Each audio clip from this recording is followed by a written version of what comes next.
皆さん、こんにちは。今日は嘘をつく人の特徴的な言葉遣いと、それを見抜く方法についてお話しします。毎日の会話の中で、真実と嘘を見分けることができれば、どれほど心穏やかに過ごせるでしょうか。この動画では、仏教の知恵から学ぶ、言葉の真実を見抜く方法と、自分自身が信頼される人になる秘訣をお伝えします。これらを知ることで、人間関係のトラブルを減らし、より豊かな毎日を送るヒントが得られるでしょう。最後まで見ていただければ、明日からの人との関わり方が変わり、周囲との信頼関係がより深まることをお約束します。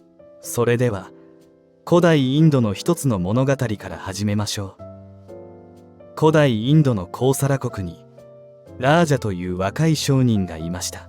彼は父から引き継いだ商売で懸命に働いていましたが、ある日、大きな問題に直面します。ラージャは高価な香辛料をマガダ国の商人デーバから購入する契約を結びました。デーバは、絶対に最高品質の香辛料だ。みんなも私の商品を絶賛している、と太鼓判を押しました。しかしラージャが商品を受け取ると、香辛料の質は約束より明らかに劣っていました。ラージャがデーバに説明を求めると、彼はそんなこと言っていない。そんなつもりではなかったと言い逃れました。さらにラージャが詳しく尋ねると、なぜそんなことを聞くのかと逆に責められたのです。困ったラージャは村の近くにある寺院を訪ねました。そこには知恵者として知られるアーナンダ氏が住んでいました。アーナンダ氏は菩提樹の下で瞑想していましたが、ラージャを見ると優しく招き入れました。何があったのですか、ラージャよ。心に悩みを抱えているようですね。とアーナンダ氏は穏やかに声をかけました。ラージャは商人デーバとの一部始終を話しました。アーナンダ氏は静かにうなずき、こう言いました。ラージャよ。言葉には真実を映す鏡があります。真実を語る人と嘘を語る人では、言葉の使い方に違いがあるのです。どうすれば違いがわかるのでしょうか、とラージャは尋ねました。まず、強い断言に注意しなさい。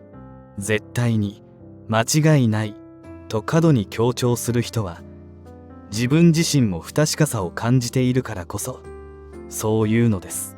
仏の教えでは、真実は穏やかに、そのままに語られるものです、とアーナンダ氏は答えました。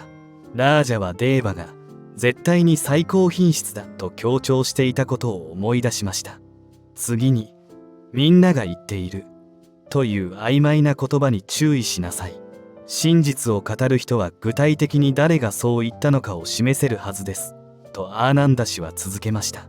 ラージャはデーバがみんなも私の商品を絶賛していると言っていたことを思い出しました。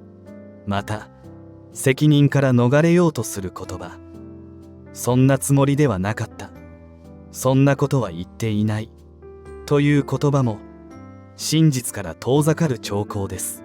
仏は私たちに自分の言動に責任を持つことの大切さを教えています、とアーナンダ氏は諭しました。そして質問をはぐらかす。なぜそんなことを聞くのか、という言葉。これは相手が真実に向き合いたくない証拠です。では、どうすればよいでしょうか、とラージャは尋ねました。まず、相手の言葉を静かに観察しなさい。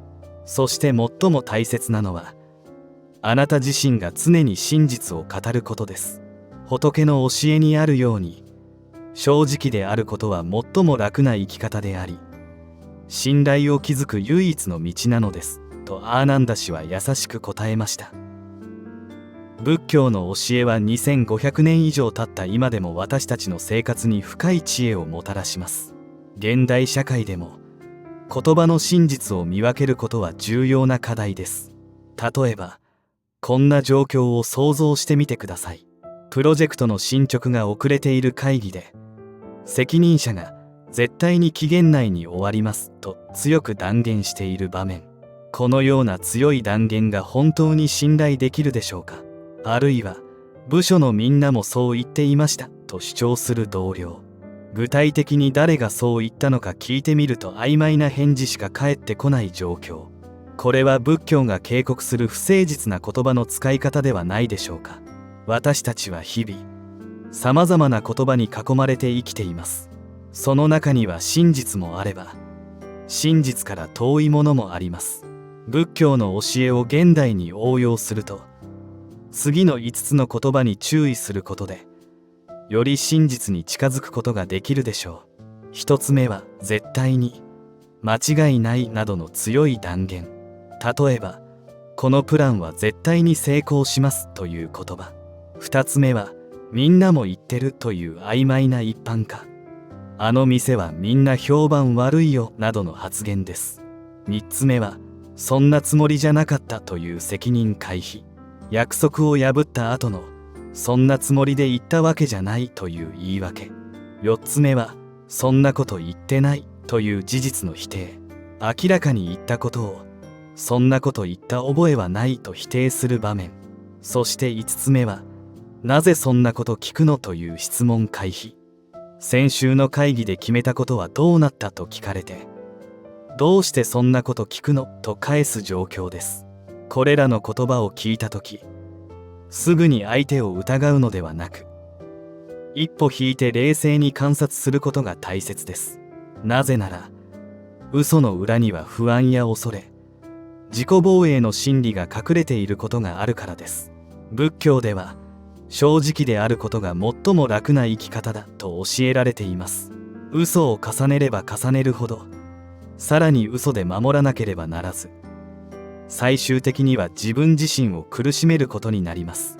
これまで見てきたように言葉には真実を映し出す鏡があります。では私たちはどうすれば日常生活でこの知恵を活かせるでしょうか。まず対話の中で先ほどの5つの言葉パターンに気づいたらすぐに判断せずもう少し話を聞いてみましょう。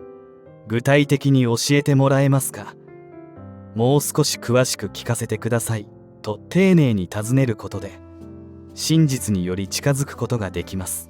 私の知人の田中さんは職場で部下から絶対に納期に間に合いますと言われた時絶対という言葉に違和感を覚え具体的にどのような計画で進めるのと質問したそうです。すると部下は計画がまだ曖昧であることが明らかになり早めに対策を立てることができました。次に自分自身が信頼される人になるために次の3つを心がけましょう。具体的に話すこと、責任を持って発言すること、そして質問に誠実に答えることです。例えば明日までにではなく明日の午前中までにと具体的に伝える。約束を守れなかった時はすみません、私の責任ですと認める。そして質問されたらはぐらかさず誠実に答える。これらの実践が信頼を築くのです。仏教では実践なき知識は無意味であるとも教えられています。今日学んだことを明日から少しずつ実践してみてください。きっと人間関係にポジティブな変化が訪れるでしょう。最後に仏教の言葉を一つお伝えします。千の言葉よりも一つの真実が人を救う。いかがでしたか。今日は嘘をつく人の言葉の特徴とそれを見抜く方法についてお話ししました。この動画が皆さんの日常に少しでも役立つことを願っています。この動画が役に立ったと思われましたらぜひチャンネル登録とコメントをお願いします。皆さんの感想や質問をお待ちしています。またいいねボタンを押していただくとより多くの人にこの動画が届きます。ご視聴ありがとうございました。皆さんが幸せでありますように。